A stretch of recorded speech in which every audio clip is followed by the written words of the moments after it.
The beatings took place inside a squat, dark, cinder-block building they called the White House. It was on the grounds of the Florida Industrial School for Boys in Marianna, Florida. Decades later, the survivors are speaking out. They call themselves the White House Boys.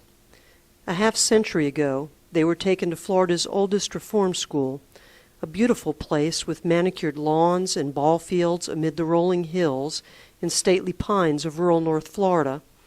They thought it looked like a college campus. But the red brick walls hid a shameful secret. The only time that you were taken to what they call the White House was a building where they beat you. And when I say beat you, I'm not talking about a spanking. I'm talking about beating till your underwear was beaten into your buttocks and had to be surgically removed, which is what happened to me.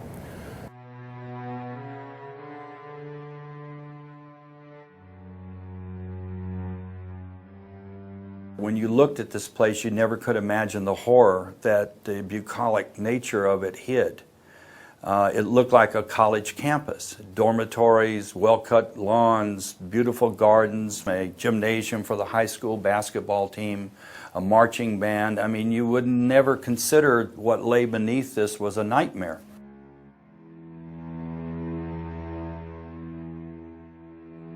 Michael O. McCarthy, who was sent to the reform school in 1958 when he was 17 years old, remembers one of his beatings. If you were me, he said, I'd put the corner of that pillow in your mouth and turn your head to the wall. So you don't scream and don't try to get up off this bed or you'll get more. And then the last thing this man said to me was, boy, you're not going to believe this, but this is going to hurt me more than it does you. And that's when he swung the first blow. It sounded like a shotgun going off. It was in this hollow room of all concrete, but you heard it in there, and it was like a shotgun. It was like taking a two-barrel shotgun and firing off. That was the sound of it.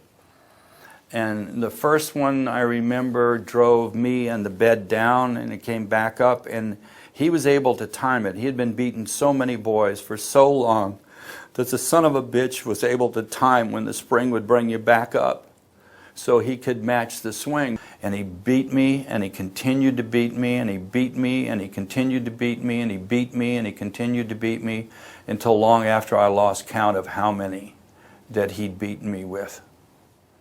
And then finally, it was over, and I'd lost count, I think, around 38 or 40 of these. I don't remember very well. And then he said, all right, get up. And I tried to stand up, and I couldn't stand up. I didn't have any strength in my legs or in my back. I couldn't move. My pants were full of blood, and blood was running down my legs. And I think the reason they didn't want you to scream was because it got to them.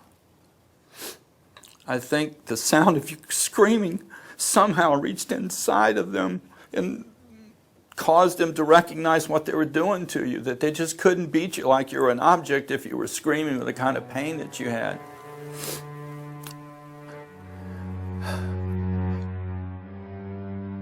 In 1959, Roger Kaiser, who was abandoned by his mother when he was 4, was sent to the reform school after he ran away from a Jacksonville orphanage.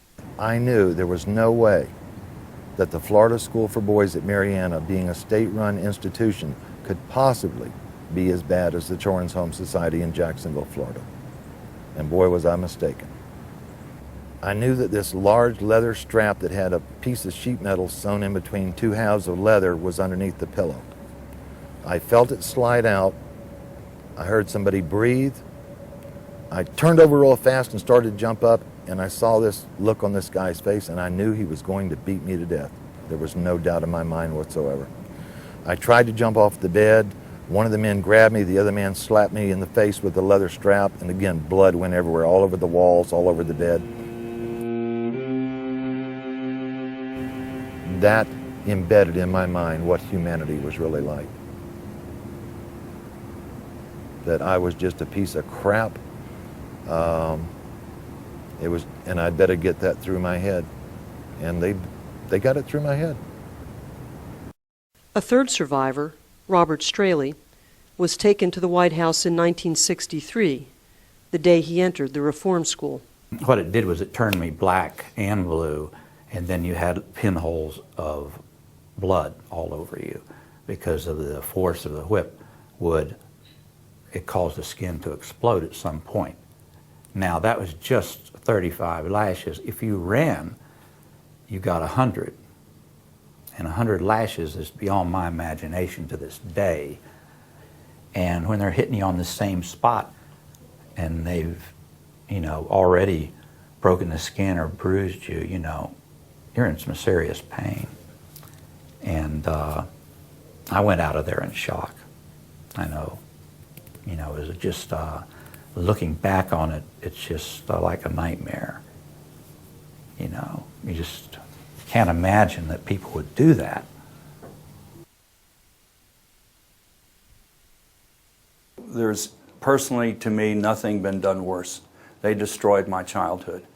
I've been able to cauterize the wound of what they've done to me, but it's done something to me that I can never get over.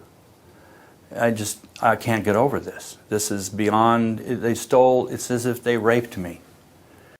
I look at my grandchildren, and I was about their age when all this was happening to me, when it all started. And I think, how could anybody do that to me? How could anybody do that to any child? How could they do it,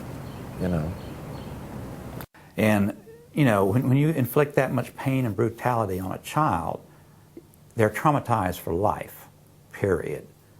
It's irreversible, and basically what you're creating is a mini monster. I said, I looked right at this man, whoever he was. I said, one day, I'm going to get out of here, and I'm going to tell people about what you're doing here. And he pointed his finger at me, and he says, buddy, that's a good way to wake up dead tomorrow morning, mister.